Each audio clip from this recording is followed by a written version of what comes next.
नमस्कार मेरे प्यारे YouTube के साथियों, तंत्र लोक में आपका स्वागत है। अब ये तंत्र लोक नाम सुनकर आप में से बहुत से लोग सोच रहे होंगे कि आखिर ये क्या नया अजूबा है। तो दोस्तों, मैं आप लोगों से इस चीज के लिए सिर्फ इतना ही कहना चाहता हूं कि ये हमारा एक नया चैनल है, जहां पर आप लोगों को कुछ ऐसी डरावनी कहानियां सुनने को मिलने वाली हैं, जिन कहानियों को सुनते वक्त आपको लगेगा कि जैसे वो सब कुछ आपकी आंखों के सामने ही हो रहा है। इस चैनल पर आपको तंत्र मंत्र और खौफनाक रहस्यों से जुड़ी हुई लंबी लंबी कहानियां सुनने को मिलने वाली हैं।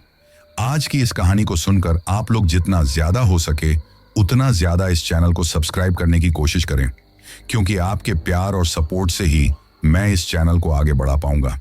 अब मैं आप लोगों का ज्यादा समय खराब ना करते हुए आपको सीधा तंत्र लोक की खौफनाक कहानियों में लेकर चलता हूं, जिनकी शुरुआत हर रोज दिन ढलने के बाद अंधेरा कायम होते ही हो जाती है।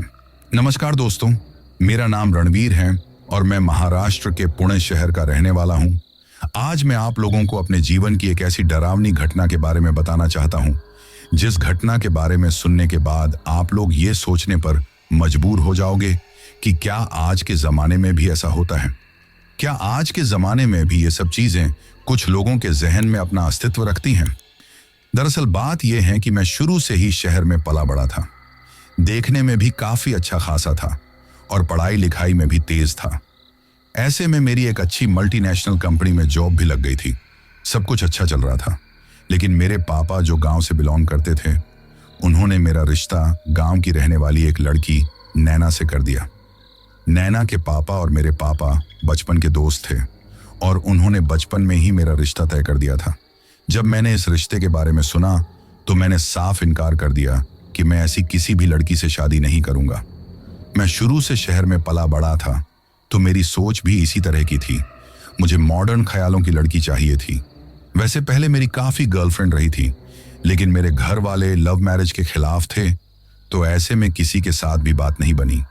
मैं घर वालों की पसंद से शादी नहीं करना चाहता था और हमेशा यही सोचता था कि गांव की लड़की साड़ी में लिपटी हुई, बालों का जोड़ा बनाए हुए कितनी बदसूरत सी लगती होगी।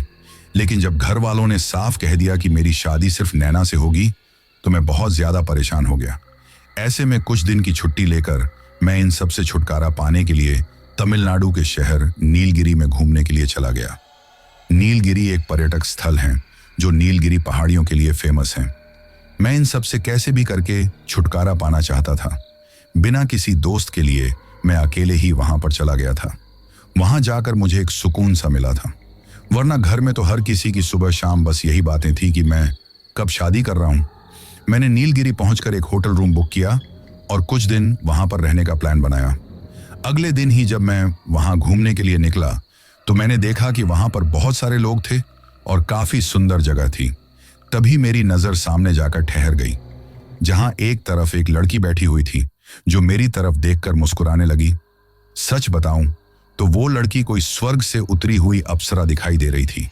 इतनी ज्यादा खूबसूरत थी कि मैं आप लोगों को बता नहीं सकता। ऐसा लगता था जैसे भगवान ने बड़ी फुर्सत में उसे बनाया है। अब सुंदर लड़की से मैं बात ना करूं, ऐसा तो हो नहीं सकता था। मैं उसके पास गया और उससे बातें करने की कोशिश की। पहले तो मैंने समझा कि शायद ये मेरी भाषा ना समझेगी। अगर यही कही कि रहने वाली होगी तो भाषा समझने में प्रॉब्लम आएगी। लेकिन मेरे लिए खुशी की और हैरानी दोनों की बात थी कि उस लड़की को तमिल के साथ साथ हिंदी और इंग्लिश भी अच्छे से आती थी। उसने अपना नाम ऐश्वर्या बताया और बताया कि वो कांचीपुरम की रहने वाली हैं और यहाँ पर अपनी कुछ दोस्तों के साथ घूमने के लिए आई हैं। ये सुनकर अब मैं भी उससे बातें करने लगा। वो मेरी तरफ देखकर बोली, अरे आप खड़े क्यों हैं, बैठ जाइए ना। जितनी ज्यादा वो खूबसूरत थी उतनी ही प्यारी उसकी आवाज भी थी। अब हम दोनों बातें करने लगे और कुछ ही देर में हम इतने अच्छे दोस्त बन गए कि कोई कह भी नहीं सकता था कि आज हम पहली बार मिले हैं। ऐसा लग रहा था जैसे बरसों से ही एक दूसरे को जानते हैं। तभी ऐश्वर्या ने मुझे बताया कि वो कुछ दिन यहाँ रहने वाली है और घर जाने का उसका मन नहीं है। ये कहते हुए वो उदास हो गई। अब वैसे मैं उसे अपने बारे में बता चुका था कि मैं यहाँ पर क्यों आया हूँ और कैसे शादी से बचना चाहता हूँ। ऐसी सारी बातें मैंने उसे बता दी थी। तो उसकी तरफ देखते हुए मैंने पूछा, क्यों, क्या हुआ, कोई प्रॉब्लम है क्या घर में? वो मेरी तरफ देखते हुए बोली, आपकी ही तरह प्रॉब्लम है। मेरे घर वाले भी ऐसे ही किसी सड़क छाप लड़के से मेरा रिश्ता तय करने के बारे में बोल रहे हैं और मैं उस लड़के से शादी नहीं करना चाहती। मैं तो अपनी पसंद के लड़के से शादी करना चाहती हूँ, जिसके साथ खुशी से अपनी जिंदगी बिता सकूं। यह सुनकर पता नहीं क्यों, लेकिन मेरा मन किया एक बार पूछूं, तो मैंने पूछा, तो आपको किस तरह का लड़का चाहिए? यह सुनकर वो एकटक मेरी तरफ देखने लगी और फिर बोली, आपके जैसा। अब यह सुनकर थोड़ा मैं हड़बड़ा तो गया था, लेकिन सच बताऊं तो मुझे एक खुशी सी हुई थी। मैं उसकी तरफ देखते हुए बोला, क्यों, आपको मेरे अंदर क्या दिखाई दिया? तो वो बोली, आप देखने में काफी स्मार्ट हो, बिल्कुल फिल्मी हीरो की तरह। इतने ज्यादा समझदार और सुलझे हुए इंसान हो। मुझे तो आपके जैसा ही लड़का चाहिए। लेकिन उसके घर वाले जबरदस्ती किसी चंपू के साथ उसका रिश्ता तय करना चाहते थे, जो वो कभी नहीं करना चाहती थी। उसने कहा, मन तो करता है कि यहां से वापस लौट कर ही न जाऊं, यही सुसाइड कर लूं। यह सुनकर मैं बोला, अरे नहीं, वैसे क्या तुम मुझसे शादी करोगी?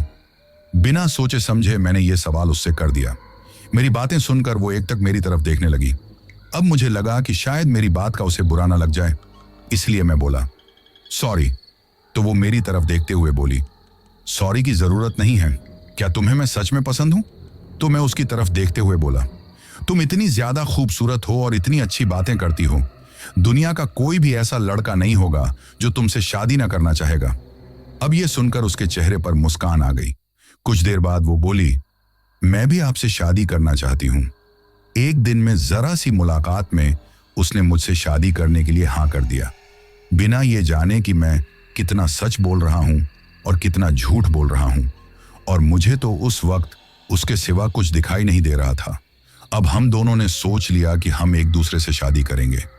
3-4 दिन तक हम वहां पर रुके और इन 3-4 दिनों में हम एक दूसरे के साथ ज्यादा से ज्यादा रहे।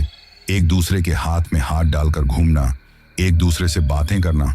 अब तो हमें ऐसा लगने लगा था कि हम एक दूसरे के बिना जी ही नहीं पाएंगे। ऐश्वर्या ने मुझसे कहा कि मैं उनके साथ उनके घर पर चलूं। अगर उसके घर वाले मुझसे मिलेंगे तो हो सकता है शादी के लिए तैयार हो जाएंगे। यह सुनकर मैं उसकी तरफ देखते हुए बोला, अगर घर वालों ने इनकार कर दिया तो? वो बोली, फिर चाहे किसी भी कीमत पर हो, मैं तुमसे ही शादी करूंगी। बस घर वालों की मर्जी मिल जाए तो अच्छी बात है। वैसे घर में कोई मुझे इतना सपोर्ट नहीं करता, लेकिन मेरे बड़े भाई मुझे सपोर्ट करते हैं और मुझे लगता है कि आपसे मिलकर घर वाले भी मान जाएंगे। अब मैं भी उसकी बातों में आ गया। मुझे उसकी बातें ठीक लगने लगी। मैंने सोचा कि एक बार ऐश्वर्या से शादी हो जाए और जब मैं ऐश्वर्या को लेकर अपने घर पर जाऊंगा तो पहली नजर में ही वो देखते ही मेरे घर वालों को पसंद आ जाएगी। हो सकता है पापा कुछ वक्त के लिए नाराज रहें, लेकिन धीरे धीरे वो भी समझ जाएंगे। इसीलिए अब मुझे ऐश्वर्या से शादी करने से कोई एतराज नहीं था।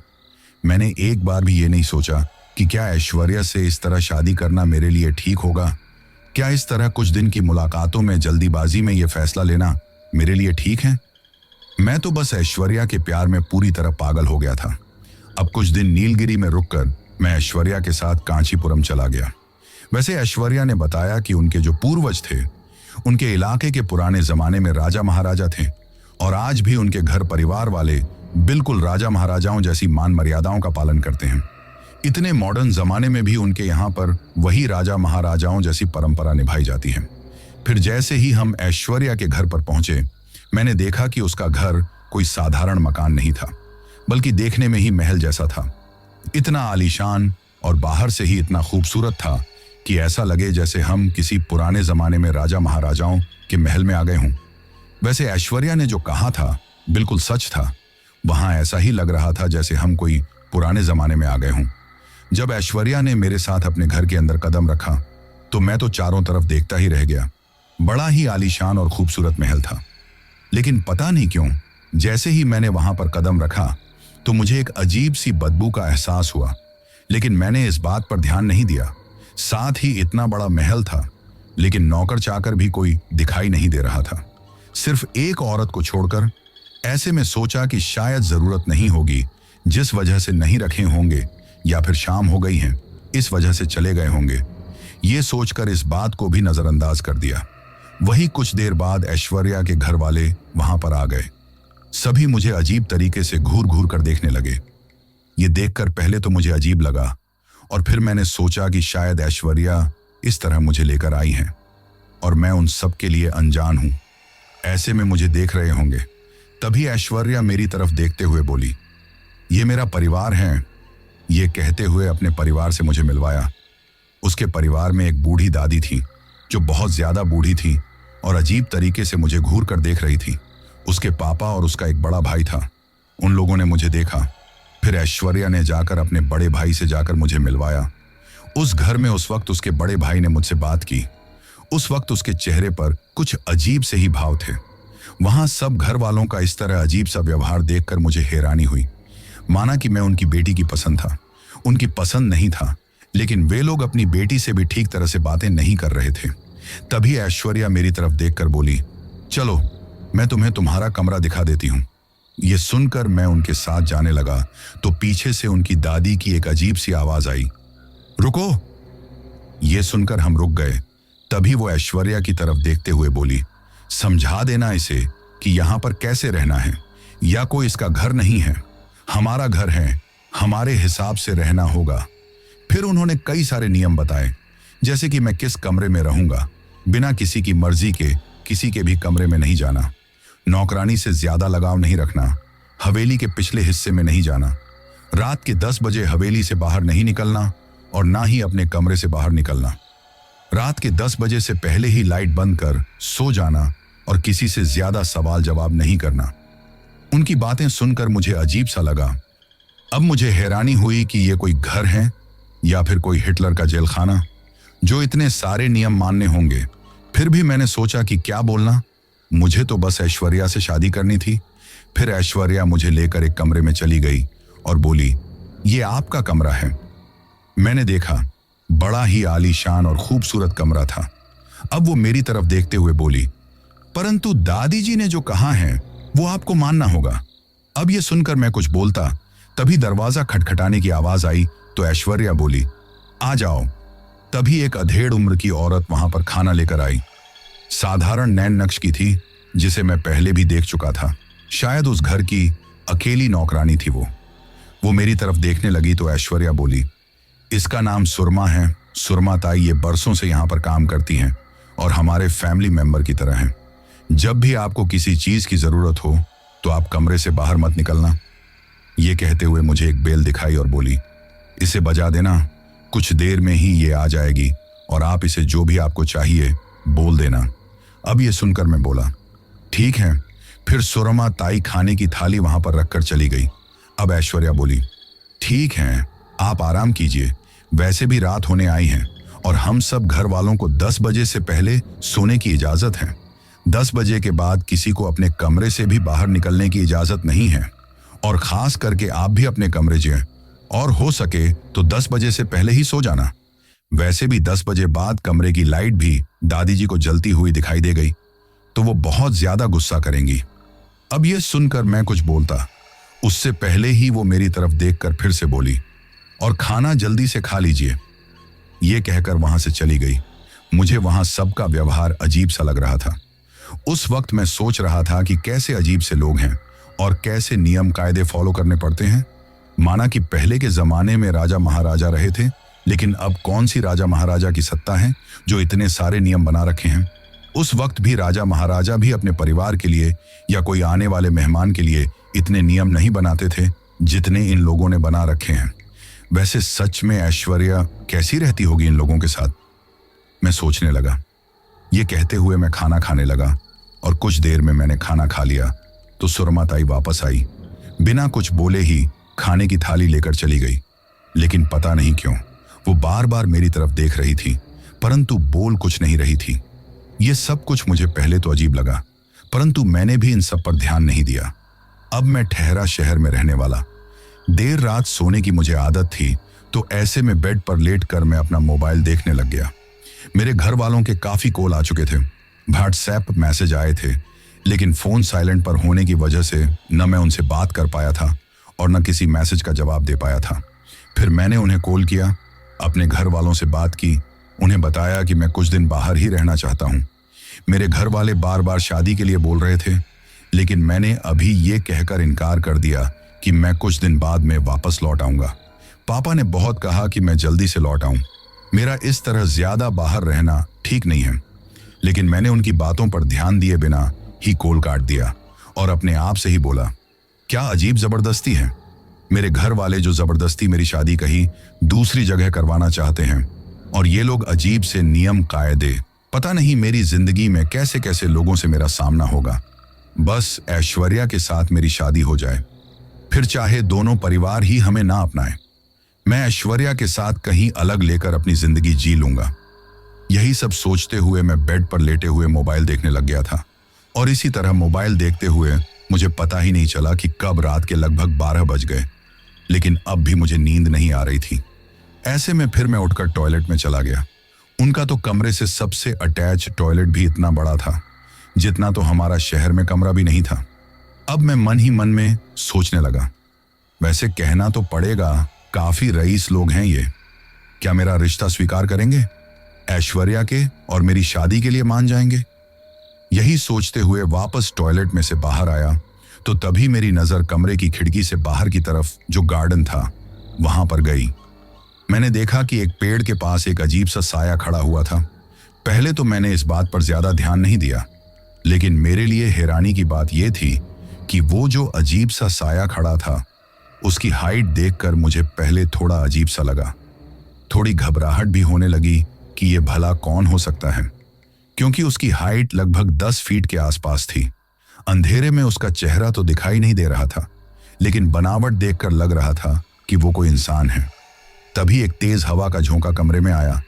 धीरे धीरे कमरे में ठंडक सी बढ़ने लगी थी और मुझे इतनी ज्यादा सर्दी लगने लगी थी कि जैसे मैं इस वक्त तमिलनाडु में नहीं, जम्मू कश्मीर में हूं, जबकि हम सब जानते हैं कि तमिलनाडु में सर्दी नहीं पड़ती है। अब ये देखकर मुझे अजीब सा लगा। मैं अपनी बेड पर जाकर सोने के लिए लेट गया तो कुछ ही पलों में जैसे धीरे धीरे सर्दी काफी कम हो गई थी। वहीं फिर मुझे अपने कमरे के बाहर से एक अजीब सी आवाज सुनाई देने लगी, एक इंसान और जानवरों की मिलीजुली भयानक सी आवाज, जिसे सुनकर मुझे बहुत ज्यादा घबराहट होने लगी थी कि ये क्या हो सकता है।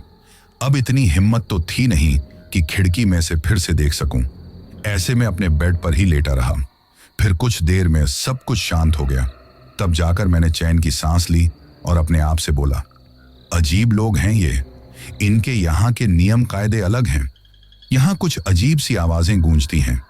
और वो क्या था जो मुझे दिखाई दिया था, लगभग 10 फीट लंबा।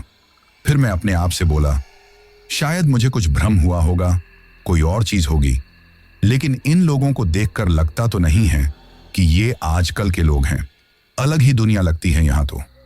ये सोचते हुए मैंने सोने के लिए आंखें बंद कर ली। मैं था मॉडर्न ख्यालों का।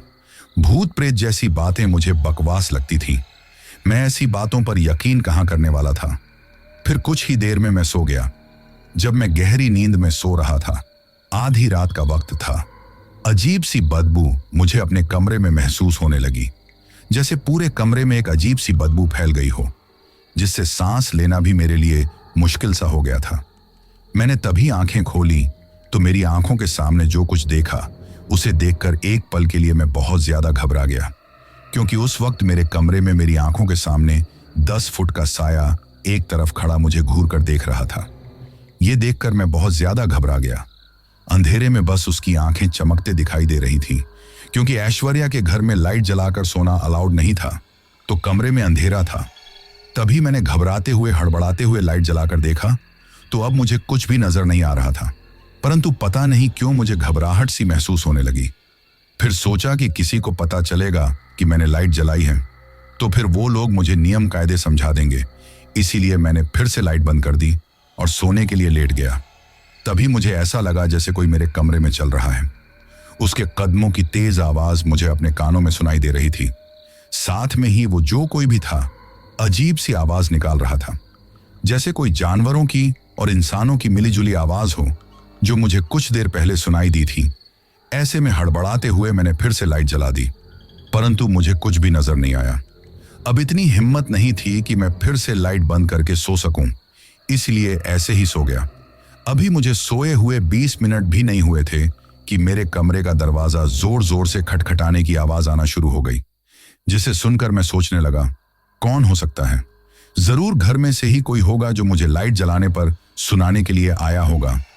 यह सोचकर मैंने कमरे का दरवाजा खोला तो देखा कि ऐश्वर्या की दादी खड़ी हुई थी। उसे देखकर एक पल के लिए तो मैं बहुत ज्यादा घबरा गया। वो अजीब तरीके से मेरी तरफ देखकर घूरने लगी और फिर बड़ी ही भयानक आवाज में गुस्से में बोली, मना किया था ना तुझे कि लाइट जलाकर नहीं सोना है और 10 बजे से पहले सो जाना है, फिर तू क्यों जाग रहा है? ये सुनकर हड़बड़ाते हुए मैं बोला, मैं तो वो गुस्से में बोली, अभी और इसी वक्त लाइट बंद करो। ये सुनकर मैं कुछ नहीं बोल पाया और जल्दी से लाइट बंद कर दी। फिर बेड पर सोने के लिए लेट गया तो वो अजीब तरीके से घूरते हुए बाहर चली गई। मुझे ये सब कुछ काफी अजीब लगा था। फिर मैंने सोने के लिए आंखें बंद कर ली, लेकिन नींद नहीं आ रही थी। अब मैं भगवान से यही प्रार्थना कर रहा था कि जल्दी से बस ये लोग मेरे रिश्ते के लिए मान जाएं। अगर ना माने तो मैं और ऐश्वर्या भागकर कहीं शादी कर लें, लेकिन इन सब से तो छुटकारा मिले। कैसे अजीब से लोग हैं यहाँ पर। एक रात नहीं गुजारी जा रही तो ऐश्वर्या इतने साल इन लोगों के साथ कैसी रही होगी। यही सोचते हुए मैं सोने की कोशिश करने लगा और कुछ ही देर में मुझे नींद आ गई थी। धीरे धीरे इसी तरह रात गुजर गई। सुबह मेरी नींद खुली तो 8 बज चुके थे। रात की बात याद आते ही मैंने उन बातों को ऐसे ही मन का भ्रम होगा ये सोचकर नजरअंदाज कर दिया। मैं सोचने लगा कि आज तो मुझे काफी कुछ सुनने को मिलेगा। आखिर इतनी देर जो हो गई है। अब उठकर अपने बैग में से अपने कपड़े निकाले और बाथरूम में से नहाने धोने के बाद अच्छे से तैयार होकर कमरे से बाहर आया। देखा कि सब घर वाले वहां पर बैठे हुए अजीब तरीके से मुझे घूर रहे थे। उन्हें देखकर ऐसा लगता था जैसे उनके चेहरे की मुस्कान तो उनसे नाराज होकर कहीं चली गई है। किसी के चेहरे पर जरा सी भी मुस्कान नहीं आती थी, सिर्फ ऐश्वर्या को छोड़कर। तभी ऐश्वर्या मेरे पास आई और बोली, गुड मॉर्निंग। ये सुनकर मैं बोला, गुड मॉर्निंग। फिर वो मेरा हाथ पकड़कर मुझे ले आई। उस वक्त भी किसी भी घर वाले ने मुझसे ठीक तरह से बातें नहीं की। अब ऐश्वर्या ने लाकर मुझे नाश्ता दिया और मैं नाश्ता करने लगा। फिर नाश्ता करने के बाद मैं अपने कमरे में चला गया। अब यही सोच रहा था कि ऐश्वर्या से बस एक बार बातें हो जाएं। कुछ देर बाद ऐश्वर्या आई तो मैं उसकी तरफ देखते हुए बोला, यार ये तुम्हारे घर वाले मुझे कुछ अजीब से लगते हैं। हमारे रिश्ते के लिए मानेंगे या नहीं? तो मेरी बातें सुनकर वो बोली, परेशान मत हो, मेरे घर वाले जल्दी ही तुम्हारी बात मान जाएंगे। क्या है ना कि परसों अमावस्या है और उससे पहले घर वाले कोई भी ऐसा फैसला नहीं लेते और ना शुभ काम की बात करते हैं। इसलिए एक बार अमावस्या चली जाए, उसके बाद हमारे घर वाले इस रिश्ते को मान लेंगे और हमारी शादी भी हो जाएगी। अब मैं परेशान होते हुए बोला, अगर तुम्हारे घर वालों ने यह रिश्ता नहीं माना तो? वो मेरी तरफ देखकर बोली, अगर ऐसी बात उनके दिलों दिमाग में होती तो वो लोग तुम्हें एक पल भी इस घर में रहने नहीं देते। अगर तुम उन्हें पसंद ना होते तो, और वैसे भी मैंने तुमसे बोला ना कि मैं शादी सिर्फ तुमसे ही करूंगी, तो परेशान मत हो, हम जैसा चाहते हैं वैसा ही होगा। ये कहकर वो बाहर चली गई। अब तो मैं सोच रहा था कि जल्दी से जल्दी ये दिन भी निकल जाए। तभी मेरे पापा का कॉल आ गया। अब मैं सोचने लगा, अब क्या जवाब दूं। मैंने कॉल उठाया और बहाना बना दिया कि मेरा एक दोस्त भी मुझे मिल गया था। हम लोग यहाँ घूम रहे थे, लेकिन उसका छोटा सा एक्सीडेंट हो गया। उसे 2 दिन तक अस्पताल में रखा जाएगा, उसके बाद ही हम लोग आएंगे। मेरे पापा मुझे समझाना चाहते थे, लेकिन मैंने उनकी बात सुने बिना ही कॉल काट दिया। मुझे नहीं पता था कि अपने घर वालों की बात ना सुनकर, उनकी बातें ना मानकर मैं कितनी बड़ी गलती कर रहा हूं। अब मैं अपने कमरे में ही रहा, क्योंकि मुझे किसी से बोलने की, वहां से निकलने की इजाजत जो नहीं थी। सुरमा ताई फिर से मेरे लिए खाना लेकर आ गई थी। वो भी मेरी तरफ अजीब तरीके से घूर कर देख रही थी, लेकिन बोली कुछ नहीं। वैसे मेरे लिए हैरानी की बात यह भी थी कि खाने की थाली भी साधारण नहीं थी, सोने की थी। सोने की थाली में मुझे खाना दिया जा रहा था, जो मेरे लिए काफी हैरानी की बात थी। उस वक्त मैं अपने आप से ही बोला, सच में यार, वैसे तो ये लोग किसी राजा महाराजा से कम नहीं हैं, बस इनके नियम कायदे ही कुछ उल्टे हैं। ये सोचकर मैं खाना खाने लगा। खाना खाने के बाद अपने मोबाइल को देखते हुए बेड पर लेट गया। आखिर करें भी तो क्या करें? यही सब सोचते हुए मैं अपने मोबाइल को देखने लग गया था। यहां पर आकर तो ऐश्वर्या भी मुझसे मिलने के लिए नहीं आ रही थी, तो मैंने सोचा शायद अपने घर वालों से घबरा रही होगी, और वैसे भी शादी से पहले लड़का लड़की घर वालों के सामने एक दूसरे से बात करें। चाहे वो लव मैरिज ही क्यों ना हो। घर वालों को ज्यादा पसंद नहीं होता, इसलिए मैं ऐश्वर्या की प्रॉब्लम भी समझ रहा था। धीरे धीरे इसी तरह शाम हो गई थी। अपने कमरे में रहते हुए मैं काफी परेशान भी हो गया था। ऐसे में कमरे में से निकलकर उस महल को घूमने लगा। महल की खूबसूरती देखकर मैं तो काफी ज्यादा हैरान था, परंतु उस वक्त मैंने देखा कि पूरे महल में कोई नहीं था। ये देखकर सोचने लगा कि ऐश्वर्या के पापा और भाई तो ऑफिस गए होंगे, ऐश्वर्या और उसकी दादी कमरे में होंगी, और रही बात सुरमा ताई की, तो इतने बड़े महल में कहीं कोई काम कर रही होगी। ऐसे में मैं बस ऐसे ही महल में टहल रहा था कि घूमते घूमते मैं महल के पिछले हिस्से में आ गया था, जहां आने के लिए मुझे मना किया था, और मुझे पता ही नहीं चला कि मैं कब वहां उस आलीशान महल में से एक गली में आ रहा था। वहां आकर देखा एक बड़ा सा कमरा था जो साधारण सा था, पर उसमें अजीब और गरीब सी पेंटिंग भी लगी हुई थी। मैं उनको ही देख रहा था कि तभी अचानक मुझे ऐसा लगा कि दीवार के उस तरफ से किसी के रोने की आवाज आ रही थी, जैसे कोई औरत रो रही हो। किसी की भयानक आवाज सुनकर मैं इधर उधर देखने लगा, परंतु मुझे कोई दिखाई नहीं दिया। तभी उस दीवार के उस पार से रोने की तेज आवाज आने लगी, तो मैंने देखा कि ये आवाज एक बड़ी सी अजीब सी तस्वीर लगी हुई थी, उसके पीछे से आ रही थी। ये देखकर मैं उस तस्वीर को हटाता कि तभी मुझे ऐश्वर्या की आवाज सुनाई पड़ी। यहां क्या कर रहे हो? ये सुनकर मैंने उसकी तरफ देखा तो वो गुस्से में मेरे पास आकर बोली, यहां क्या कर रहे हो? आपसे दादी ने मना किया था ना कि यहां आना ठीक नहीं है, तो फिर आप यहां क्यों आए हो? ऐश्वर्या को आज पहली बार गुस्से में बातें करते देखकर मुझे थोड़ा अजीब लगा था।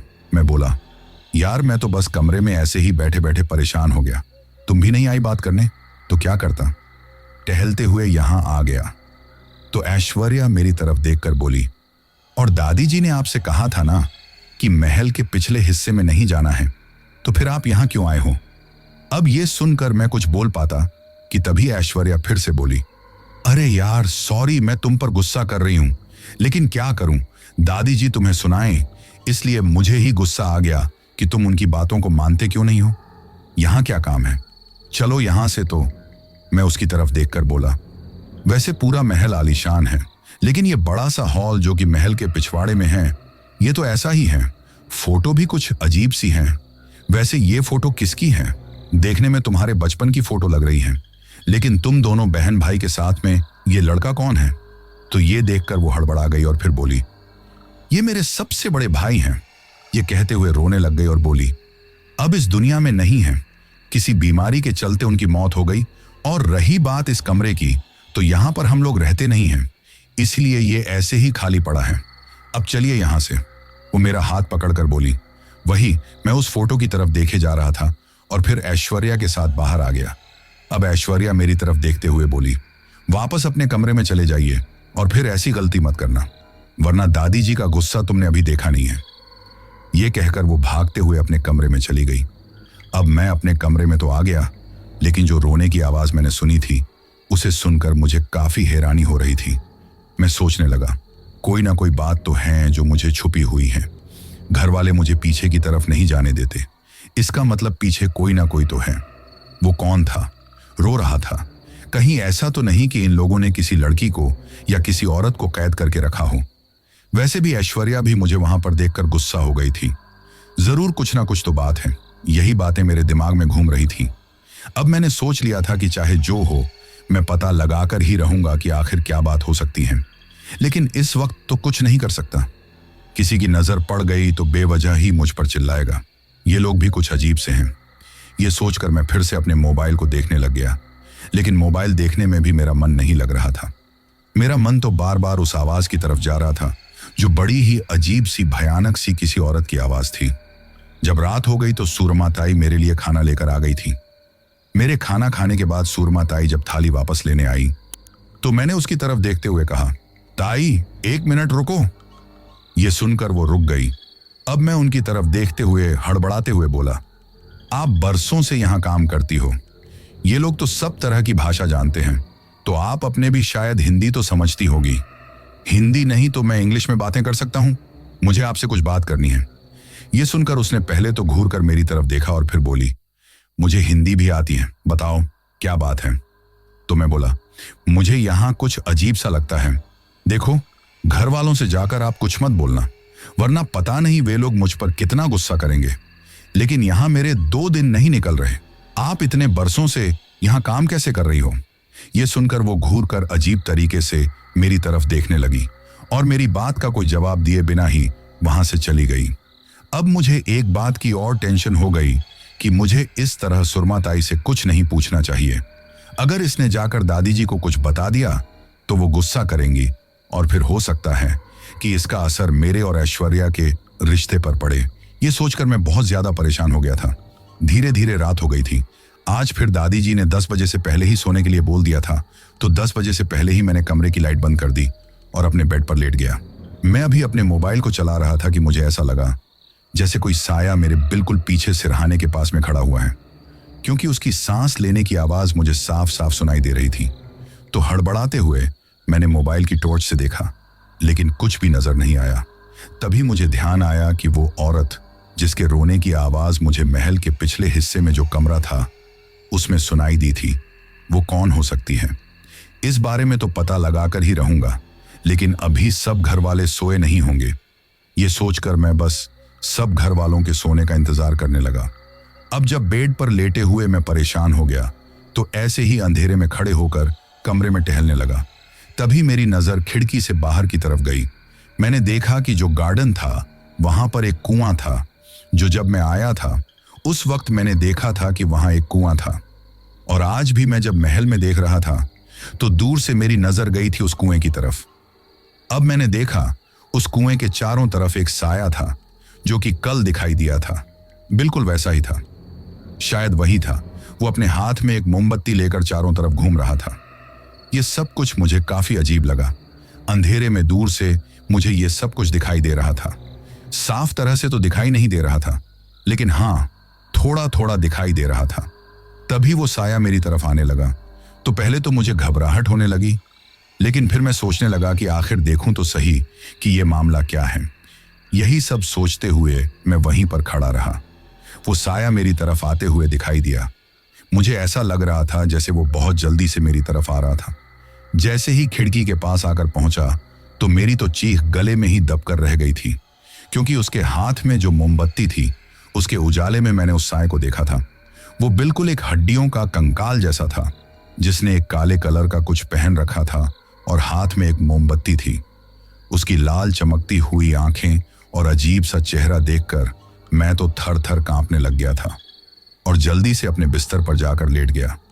अब इतनी हिम्मत नहीं थी कि फिर से उस तरफ देख सकूं। बहुत ज्यादा डर लग रहा था कि कहीं वो साया मेरी जान ना ले ले, कहीं वो इस कमरे में ना आ जाए। जब काफी देर तक ऐसा कुछ नहीं हुआ, तब जाकर मेरे दिमाग ने थोड़ा थोड़ा काम करना शुरू किया। मैं सोचने लगा कि आखिर कौन हो सकता है। वैसे ये कोई इंसान तो है नहीं, कोई शैतान ही है, लेकिन ये भूत प्रेत। उस वक्त मेरे दिमाग में हजारों बातें घूम रही थी। कुछ भी मैं समझ नहीं पा रहा था।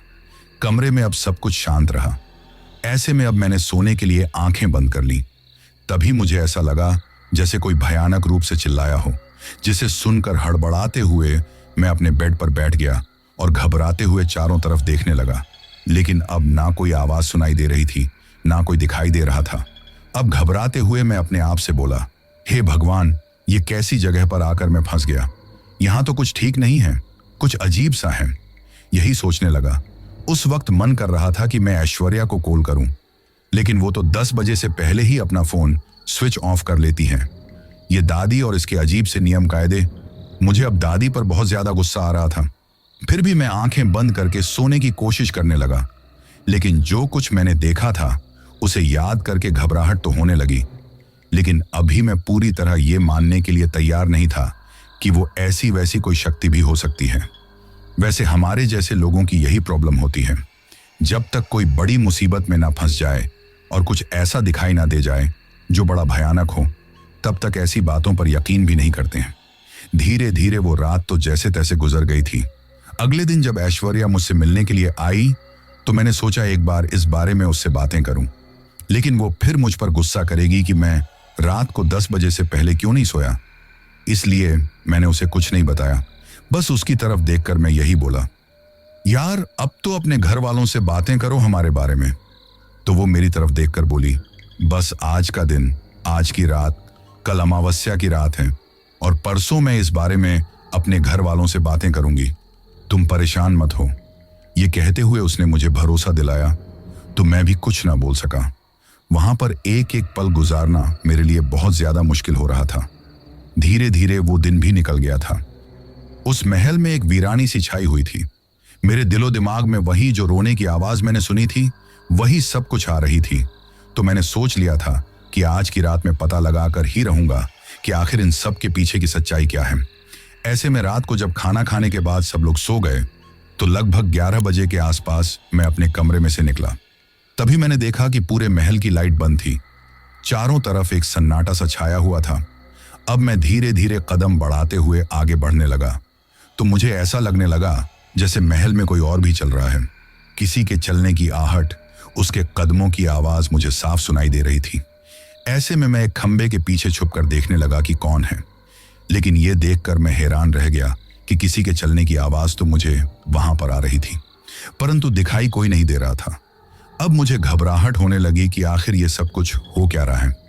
वैसे तो मैं भूत प्रेत पर यकीन नहीं करता था, लेकिन यहां आने के बाद जो कुछ भी मेरे साथ हुआ था, उसके बाद मुझे ये तो समझ में आने लगा था कि यहाँ कुछ ना कुछ गड़बड़ है, कुछ ऐसा जिसके बारे में कोई सोच भी नहीं सकता।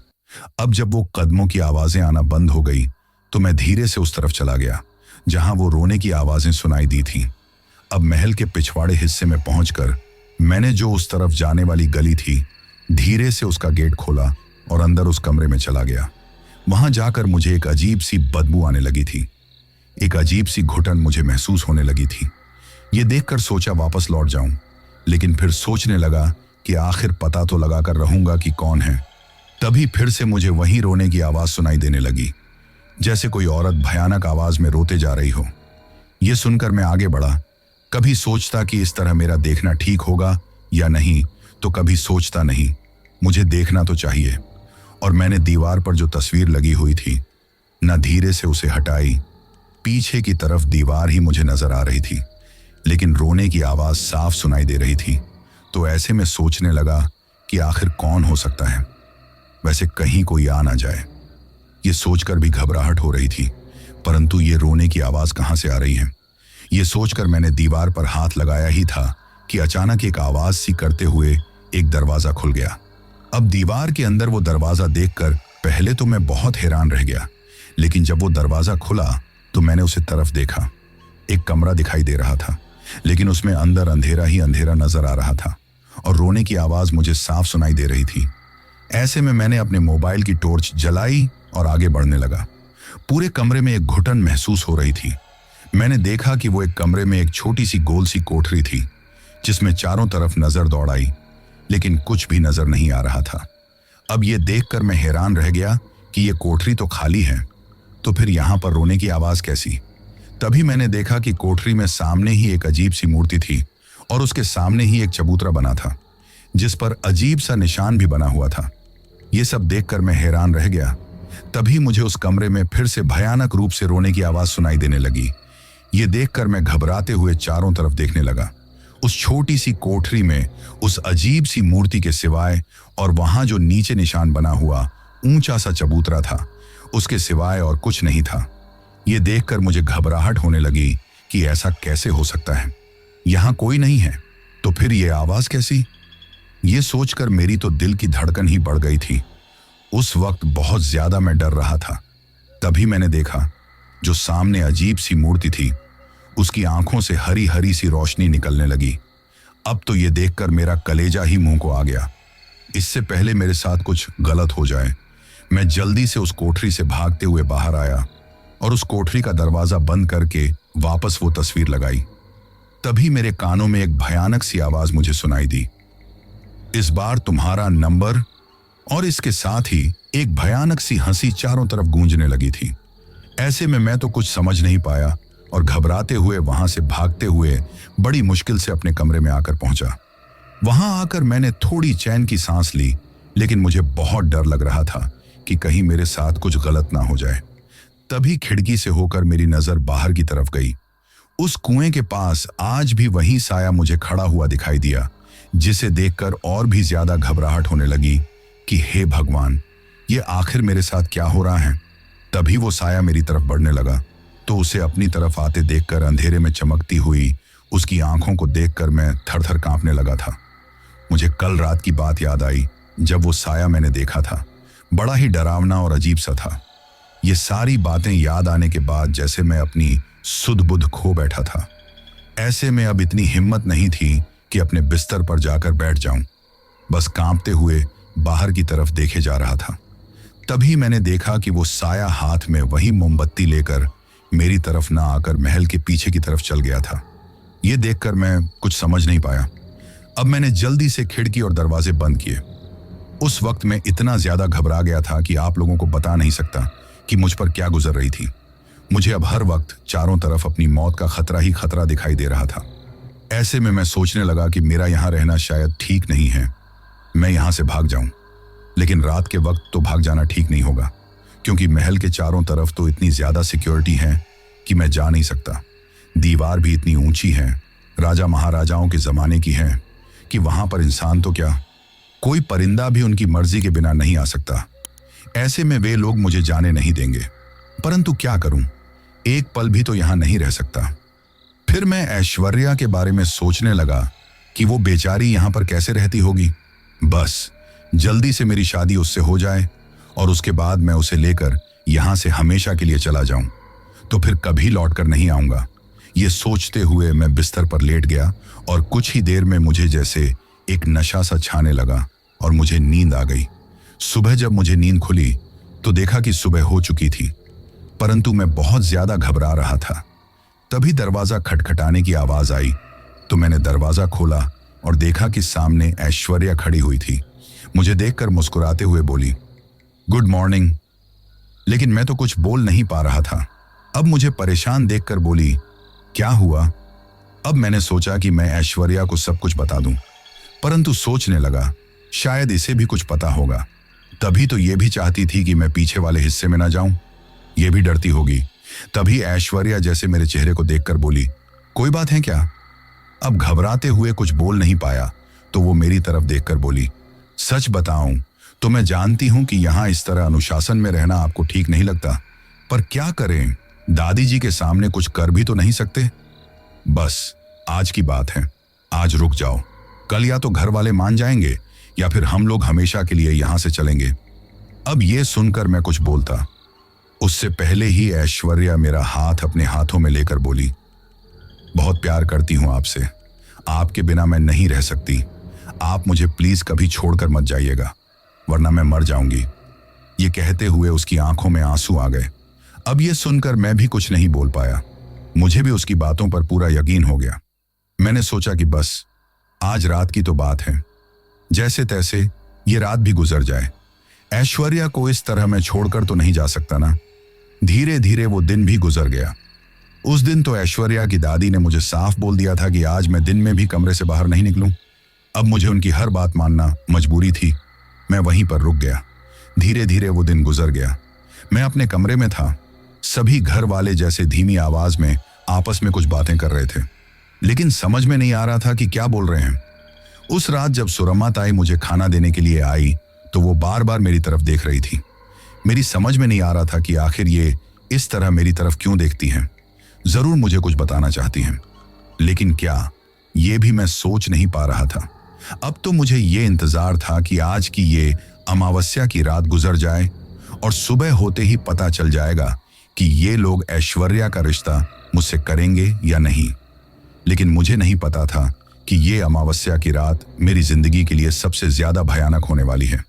उस रात खाना खाने के बाद जैसे मुझे एक नशा सा हो गया था और कुछ ही देर में बेहोशी छा गई और मैं बेहोश हो गया।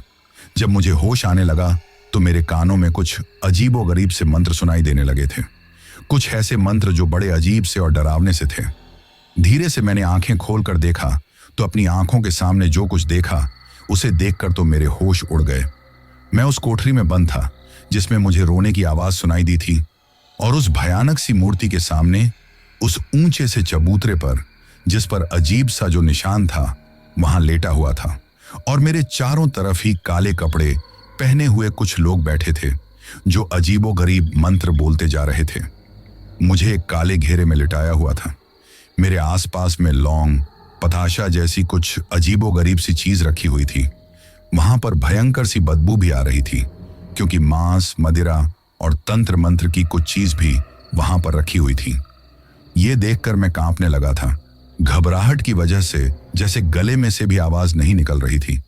तभी सामने जलती हुई मोमबत्तियों के उजाले में जो कुछ मैंने देखा वो मेरे लिए और भी हैरान कर देने वाला था। मैंने देखा कि ऐश्वर्या, उसके पापा, भाई और दादी वहां चारों तरफ बैठे हुए अजीबोगरीब मंत्र बोलते जा रहे थे। उस वक्त उन्होंने काले कपड़े पहने हुए थे।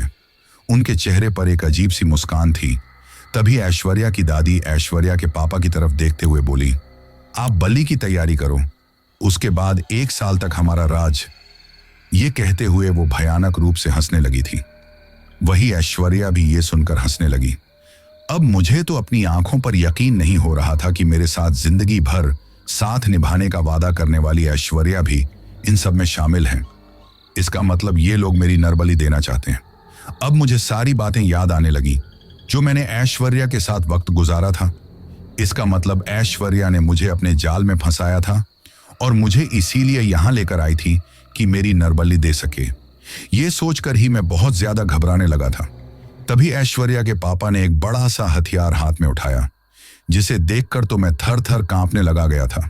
मेरे तो गले में से भी आवाज नहीं निकल रही थी। अब मुझे समझ में आ गया था कि दुनिया की कोई भी ताकत मुझे नहीं बचा सकती। उस वक्त मुझे अपनी आंखों के सामने मौत नजर आ रही थी। दिमाग ने तो काम करना ही छोड़ दिया था। मैं बस ऐश्वर्या की तरफ देखे जा रहा था, जिसके चेहरे पर अजीब सी मुस्कान थी जो मुझे एहसास दिला रही थी कि उसने लेकिन चारों तरफ अंधेरा ही अंधेरा था। तभी किसी ने मेरा हाथ पकड़कर मुझे खींच लिया। उस वक्त मैं तो घबराते हुए चिल्ला भी नहीं पाया था कि कोई मुझे वहां से खींचते हुए लेकर चला गया। ये देखकर मैं कुछ बोलता कि किसी की धीमी सी आवाज मेरे कानों में आई, चुपचाप भागते रहो, अगर जान बचानी है तो। अब मैं ये सुनकर चुप हो गया और चुपचाप भागते रहा। जब हम महल से पीछे की तरफ के रास्ते से होकर काफी बाहर आ गए थे और सड़क पर भागने लगे, मैं तो पागलों की तरह भागते ही जा रहा था। किसी चीज का कोई होश नहीं था। मेरे साथ में जो कोई भी भाग रहा था उसने एक कंबल ओढ़े रखा था, जिससे मुझे पहचान में नहीं आ रहा था कि कौन है कौन नहीं। तभी एक छोटा सा ऐसा ही कच्चा पक्का मकान था। जल्दी से उसने खोला और वो जो मेरे साथ में आदमी था अब मुझे लेकर अंदर आ गया। मैंने देखा कि वो एक कंबल में लिपटा हुआ था। अब उसने कंबल हटाया तो मैंने देखा वो कोई आदमी नहीं, औरत थी। वो सुरमा ताई थी। अब सुरमा ताई को देखकर मैं हैरान रह गया कि सुरमा ताई ने मेरी जान बचाई है। तभी सुरमा ताई मेरी तरफ देखते हुए बोली, तुम ठीक तो हो? ये सुनकर घबराते हुए मैं कुछ बोल नहीं पाया। तभी उसने पीने के लिए मुझे पानी दिया, लेकिन मैं बहुत ज्यादा घबरा रहा था। तभी वो मेरी तरफ देखते हुए बोली, घबराओ मत, बैठ जाओ। अब मैं सामने रखी एक चेयर पर बैठ गया तो वो मेरी तरफ देखते हुए बोली, अब तुम यहां ठीक हो, यहां कोई नहीं आएगा। ये कहते हुए उसके बाद जो कुछ सच्चाई उसने मुझे उस महल से संबंधित बताई, उसे सुनकर तो मेरे भी होश उड़ गए। मेरे लिए यकीन करना भी मुश्किल हो गया था। उन्होंने बताया कि पहले के जमाने में यहां कभी राजा महाराजाओं का शासन था, तो ऐश्वर्या के पूर्वज भी यहां के राजा थे। ऐसे में उन्हें हमेशा दूसरे लोगों से यही डर रहता था कि कहीं इनका राजपाट न छिन जाए। और ऐसे में उनके ही एक शासक ने काली शक्तियों की आराधना की, जिनमें से इन्होंने कोई बड़ी भयानक काली सिद्धि को सिद्ध कर लिया। इसके अनुसार साल में एक बार उसे नरबली देनी पड़ती थी और हर अमावस्या की रात को कुछ मांस मदिरा की बलि भी देनी पड़ती थी। इसके अलावा जब भी घर का एक वंश आगे बढ़ता तो जो घर का बड़ा बेटा होता था 18 साल का होते ही उसकी भी बलि इन लोगों को देनी पड़ती थी। इन्हीं वजहों से इस परिवार का एक बेटा ऐश्वर्या का बड़ा भाई था, जिनकी इन लोगों ने बलि दे दी। और इन सब का कारण यह था कि वो काली सिद्धि हमेशा के लिए उनके राजपाट को बनाए रखती। चाहे दुनिया में कुछ भी हो जाए, इनके ऐशो आराम पर कोई कमी नहीं आएगी। इनके खजाने में दौलत अपार रहेगी और इसी वजह से ये लोग ऐसा करते थे। वैसे उस काली सिद्धि के पीछे एक सच्चाई और है। अगर किसी ने भी बलि देने से इनकार किया या काली सिद्धि को नहीं माना तो पूरा घर परिवार नष्ट हो जाएगा, क्योंकि वो काली सिद्धि फिर इन सब घर वालों की ही बलि ले लेगी। ऐसे में मजबूरन ही सही इन्हें इस परंपरा का पालन करना पड़ता है। जब ऐश्वर्या के बड़े भाई की बलि दी गई थी तो उस वक्त उसकी मां ने विरोध किया था, जिसकी वजह से इन लोगों ने कही सच्चाई दुनिया को पता ना चल जाए। उसे ही मौत के घाट उतार दिया। हमेशा से ही हर साल यही सब कुछ होता है जो इस बार होने वाला था। वैसे भी इनकी जो बेटी है ऐश्वर्या, वो अपनी खूबसूरती के दम पर तुम्हारे जैसे ना जाने कितने लोगों को हर साल अपने जाल में फंसाती हैं और शादी का झांसा लेकर यहां पर लेकर आती हैं, जहां उसकी बलि दे दी जाती है। और एक नर बलि देने के 7 साल में एक बार फिर इनकी राजसत्ता कायम हो जाती है, जिन्हें दुनिया की कोई ताकत टक्कर नहीं दे सकती। ये कहते हुए सुरमा ताई की आंखों में आंसू आ गए और वो बोली, मेरा भी एक जवान बेटा था। ऐश्वर्या ने उसे झूठे प्यार के जाल में फंसा लिया। मुझे तो इस बारे में पता ही नहीं चला और इन लोगों ने उसकी भी बलि दे दी। वो ऐश्वर्या जो उम्र में काफी खूबसूरत, काफी कम दिखाई देती है। इसकी उम्र लगभग 40 साल के आसपास है, लेकिन कोई कह नहीं सकता, क्योंकि काली शक्तियों की सिद्ध जो इन्होंने प्राप्त कर रखी है, जिनके असर से उनके पास एक सम्मोहन की शक्ति भी है कि वो जिसे चाहे उसे अपनी तरफ आकर्षित कर सकती हैं, जैसे तुम्हें अपनी तरफ आकर्षित किया था, और अपने आप को जवान बनाए रख सकती हैं। वैसे सच बताऊं तो उस महल में इंसान नहीं, एक तरीके से हैवान रहते हैं, जो अपने स्वार्थ के लिए कुछ भी कर सकते हैं। शैतान भी होता है ना, वो भी अपनों की जान लेने से पहले सोचता है, लेकिन ये लोग तो अपनों की जान लेने से पहले भी एक बार नहीं सोचते, तो फिर पराइयों की जान लेने से पहले क्या सोचेंगे। वैसे अगर आज मैं तुम्हें नहीं बचाती तो अब तक तुम्हारी जान चली जाती। अब ये सुनकर मैं बहुत ज्यादा घबरा गया, फिर भी हिम्मत करके बोला, आप वहां पर काम करती हैं, फिर भी आपने मेरी जान बचाई। अब ये सुनकर सुरमा ताई बोली, अगर तुम्हारी जान नहीं बचाती तो फिर अपने आप को भी जिंदगी भर माफ नहीं कर पाती, क्योंकि मेरे बेटे को तो मैं नहीं बचा पाई, परंतु तुम्हें बचाकर ऐसा लगता है जैसे मैंने किसी मां का तो बेटा बचा लिया।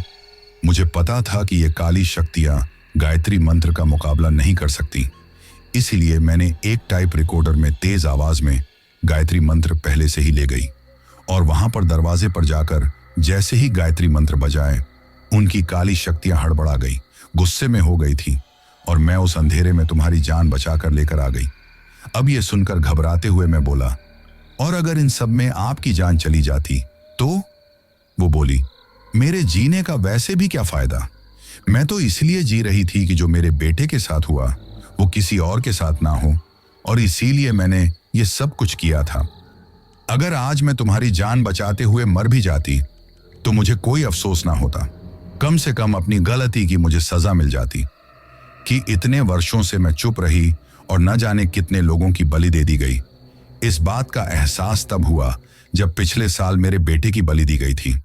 आज सोचती हूं, अगर चुप ना रहती तो शायद मेरा बेटा भी आज जिंदा होता, और वैसे भी उस घर में रहने वाले सब काली शक्तियों के उपासक हैं। गायत्री मंत्र को सुनकर उनके शैतान की शक्ति के साथ उनकी शारीरिक शक्ति भी कम हो गई थी, जिसकी वजह से वो लोग मेरा कुछ नहीं कर पाते।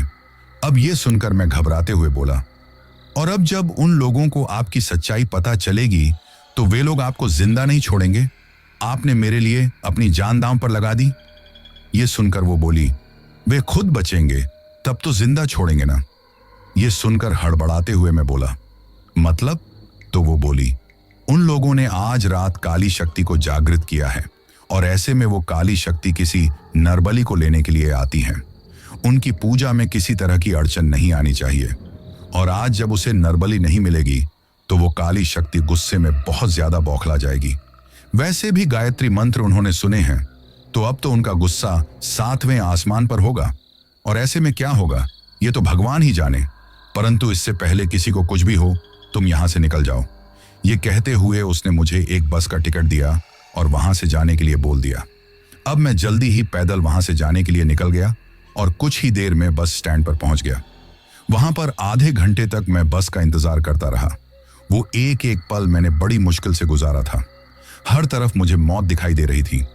जैसे ही बस आई, मैं उसमें बैठकर वहां से जाने के लिए रवाना हो गया।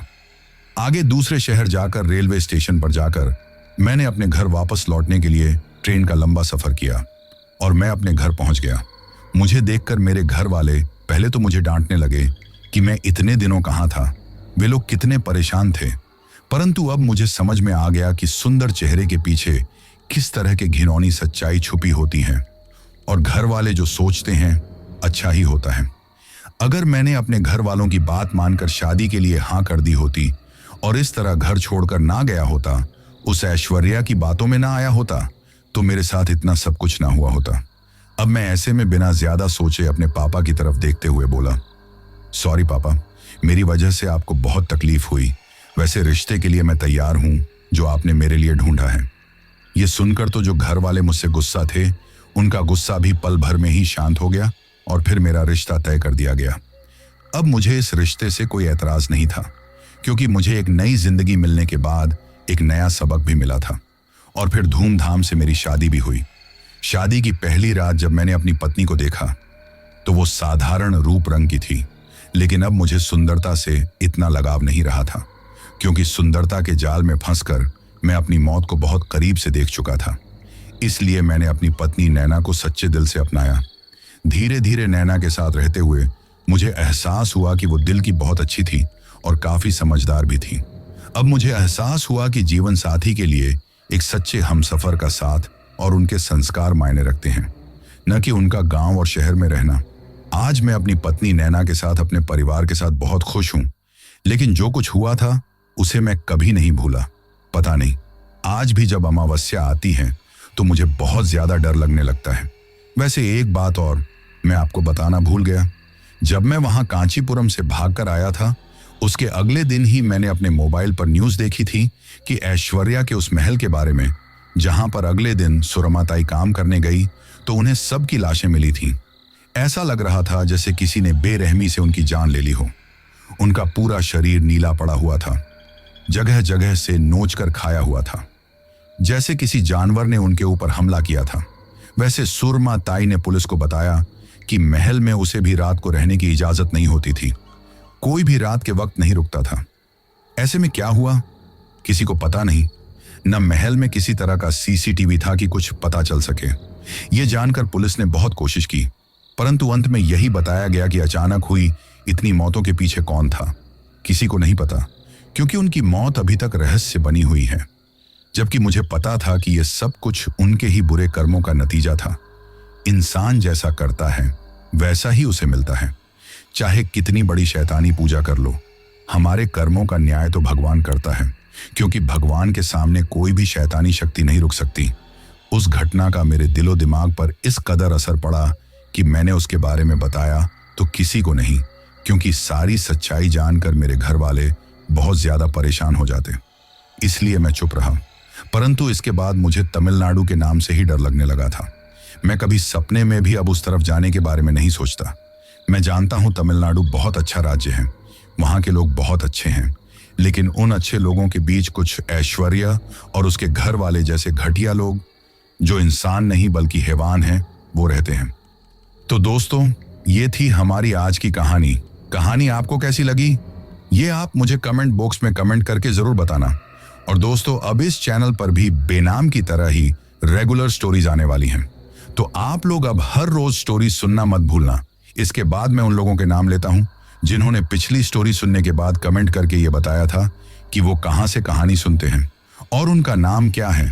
तो सबसे पहले अख्तर हुसैन हैं बारामूला कश्मीर से, श्याम है मणिपुर से, मंजीत हैं बरेली उत्तर प्रदेश से, अलीना हैं लखनऊ से, वाजिद हैं पटियाला हाउस पाकिस्तान से, चिन्मय हैं ओडिशा से, रीना हैं साउथ अफ्रीका से, युवराज सिंह हैं यूपी से, लक्ष्मण हैं तेलंगाना से, राहुल चौधरी हैं दिल्ली से, मोहम्मद अमीन हैं जोधपुर से, जब्बार खान हैं महाराष्ट्र से, राजवीर सिंह जाट हैं राजस्थान से, अर्चना और गुंजल हैं नासिक से, कार्तिक हैं बरेली उत्तर प्रदेश से, जितेंद्र मौर्य हैं बरेली से, यूएस तिवारी और हर्ष तिवारी हैं प्रयागराज से, पवन हीना हैं हरियाणा से, जीएम शेख हैं अहमदाबाद गुजरात से, ललित मंडल हैं बिहार से, मोहम्मद शेख हैं कर्नाटक से, सीमा तांती और आरुष हैं मुंबई से, बिट्टू जोशी हैं ग्वालियर से, कुलविंदर कौर हैं लुधियाना पंजाब से, सद्दाम शेख हैं मुंबई से, अवि कुशवाहा हैं लुधियाना पंजाब से, शुभम शेरा हैं दिल्ली से, फैजान अहमद हैं भोपाल से, सिपाह बरार हैं भटिंडा पंजाब से, हर्ष झा हैं आगरा से, राजू और रुखसाना हैं कोलकाता से, कृति जाला हैं गुजरात से, सपना शर्मा हैं फरीदाबाद से, उमेश हैं नेपाल से, बन्नी बही हैं दरभंगा बिहार से, रवि हैं चेन्नई से और सबसे लास्ट में सविता घोड़ियाल हैं देहरादून से। तो दोस्तों, ये थे उन लोगों के नाम जिन्होंने पिछली स्टोरी पर कमेंट करके हमें बताया था कि वो कहां से कहानी सुनते हैं। इसके साथ ही अगर अभी तक भी आप लोगों ने चैनल को सब्सक्राइब नहीं किया है तो जल्दी से चैनल को सब्सक्राइब कर लो, क्योंकि आपका ये छोटा सा सहयोग मेरे लिए बहुत ज्यादा मायने रखता है।